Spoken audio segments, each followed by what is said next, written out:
Buenos días, seguimos estudiando nuestro tema 2 en el que vemos los principios físicos de los semiconductores.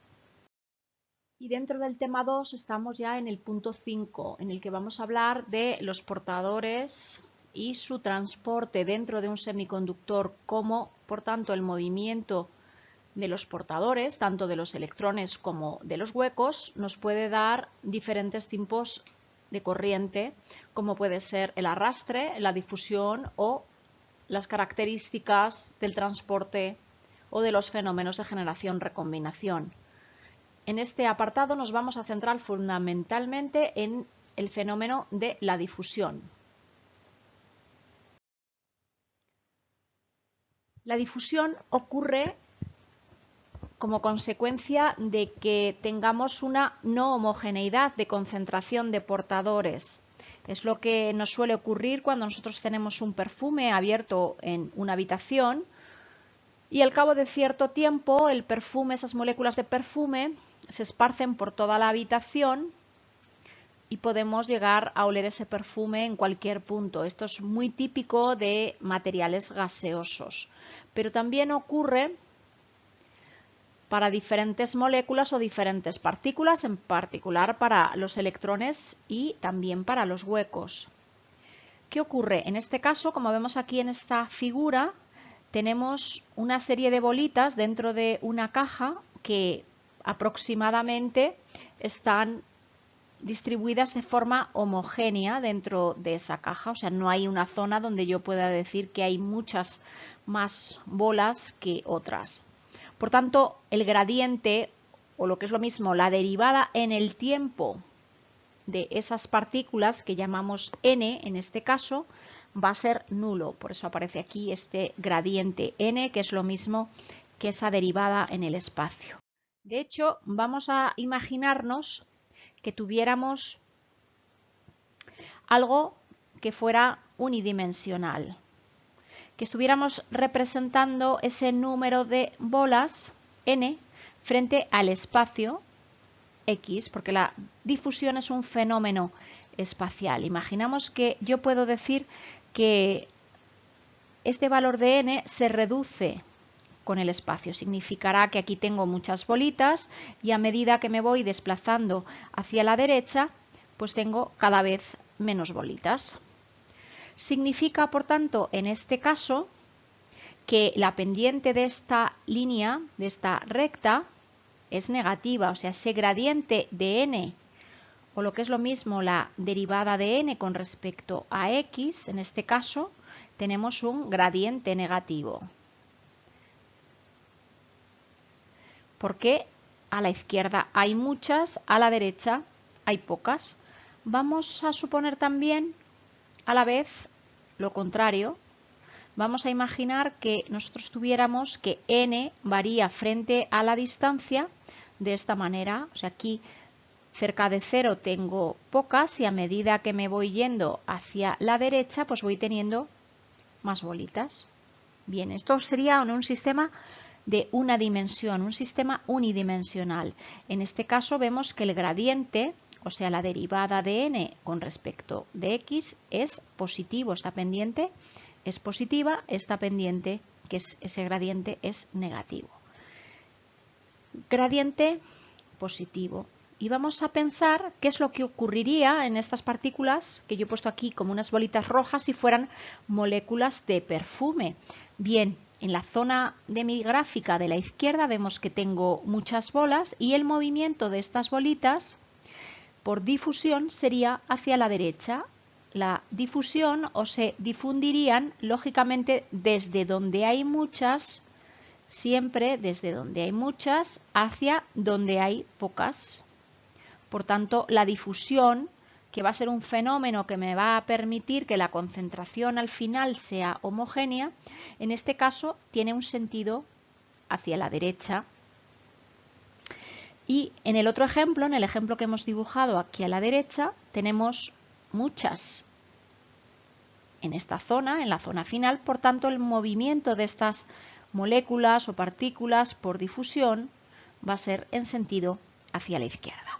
Entonces, fijaros, esto me interesa porque, como vemos, el gradiente es negativo con respecto a X en el ejemplo de la izquierda, y la difusión, el fenómeno de la difusión, tiene sentido de X positivo, gradiente negativo, menor que 0, difusión positiva. Mientras que en este caso esa pendiente, ese gradiente es positivo y la difusión es negativa, ¿vale? Tiene ese sentido y aquí tiene ese sentido, en el sentido de las X y aquí en el sentido de menos X. Bien, esto es importante porque nos dice la teoría de la ley de Fick que el flujo, el movimiento de partículas siempre es proporcional con signo menos a este gradiente. Y esto acabamos de ver que lógicamente se cumple en estos dos casos. El movimiento de difusión hacia la derecha se opone al gradiente y aquí también se opone el movimiento de difusión hacia la izquierda, se está oponiendo a ese gradiente negativo. Por tanto, entre el flujo de las partículas que sean y el gradiente siempre va a haber un signo menos. Eso es lo que nos va a decir la ley de Fick. Y además aparece aquí una constante, que es una constante de proporcionalidad, que se denomina coeficiente de difusión.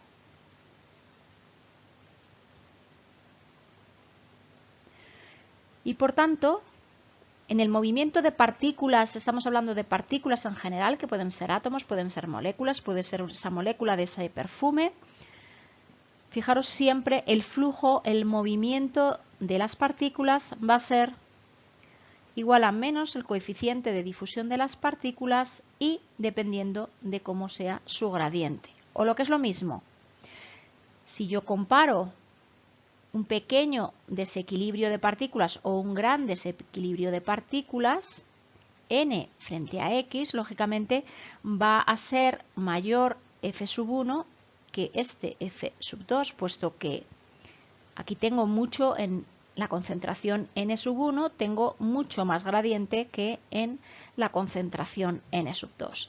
Esto es lo que se denomina la ley de Fick, ¿vale? Me relaciona el flujo, la cantidad de movimiento que va a haber de partículas y me sirve para todo tipo de partículas, tengan carga o no tengan carga, como son el caso de las moléculas neutras, y dependen todas de un coeficiente de difusión que este sí va a depender de cada material.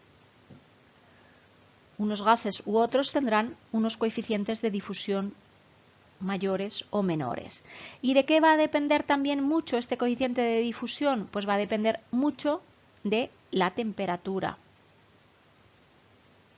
Ese va a ser un factor fundamental. Fijaros, cuando yo abro ese bote de perfume, si lo abro en un sitio que tenga unas temperaturas muy bajas, cerca de 0 grados Kelvin, en el polo, imaginaros, pues la difusión de ese perfume va a ser muy inferior. Así yo tengo 40 grados de temperatura, donde todos los olores llegan muchísimo más a cualquier punto. Por tanto, estos coeficientes de difusión y este fenómeno de la difusión en general es muy importante, puesto que depende fuertemente de esa temperatura. Bien, por tanto, en el caso en el que no tengamos gradiente, no tendríamos ese fenómeno de difusión, y si tuviéramos gradiente, como es en este caso, donde vemos en esta segunda caja que tenemos aquí, en la zona de la derecha tenemos muchas más partículas que en la zona de la izquierda. Por tanto, el coeficiente, el flujo por difusión va a ser desde la derecha hacia la izquierda, y el gradiente en este caso es ese gradiente, esa pendiente positiva que decíamos antes.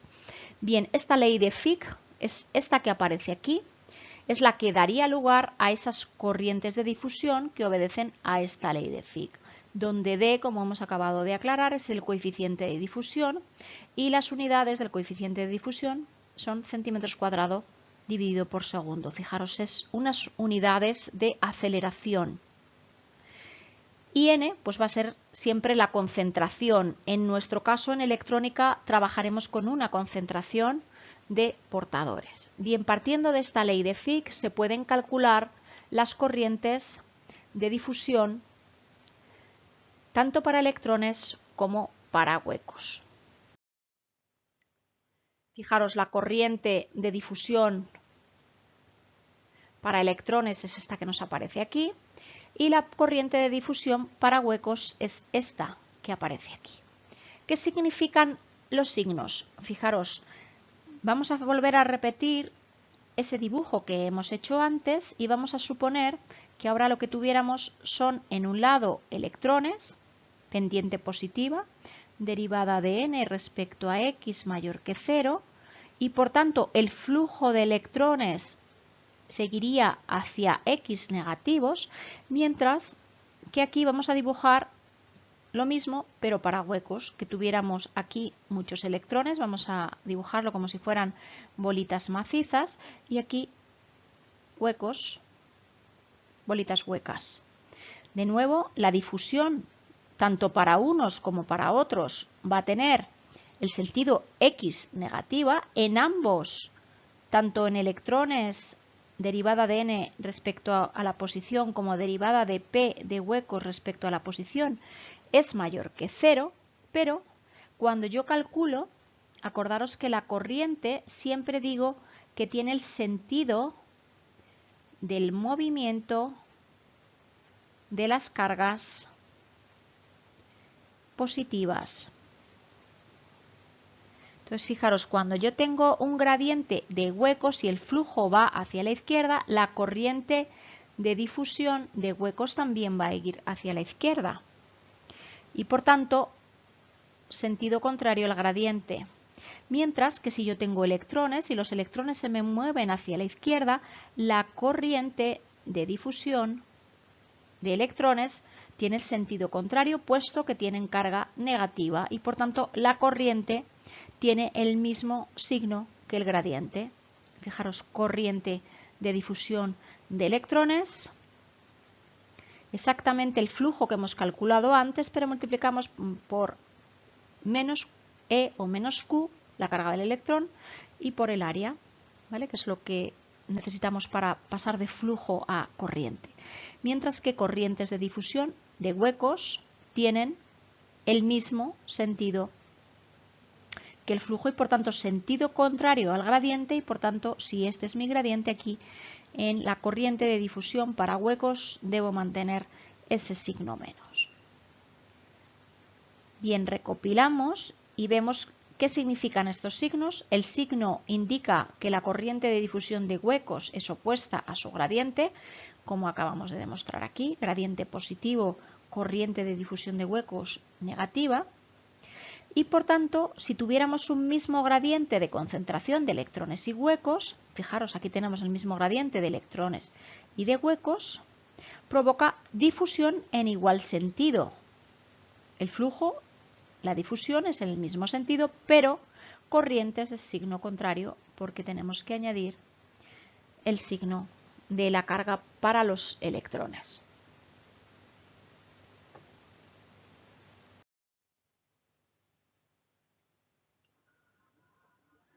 Y en esta transparencia podemos recapitular y obtener toda la corriente de electrones como la parte de arrastre más la parte de difusión y la corriente de huecos como su componente de arrastre y su componente de difusión. Y por tanto la total siempre en un semiconductor va a estar originada por las cuatro componentes: arrastre, difusión de electrones, arrastre, difusión de huecos, o bien arrastre de electrones más arrastre de huecos, difusión de electrones más difusión de huecos. Tenemos que tener en cuenta, por tanto, la suma de estas cuatro componentes para obtener siempre una corriente total en un semiconductor.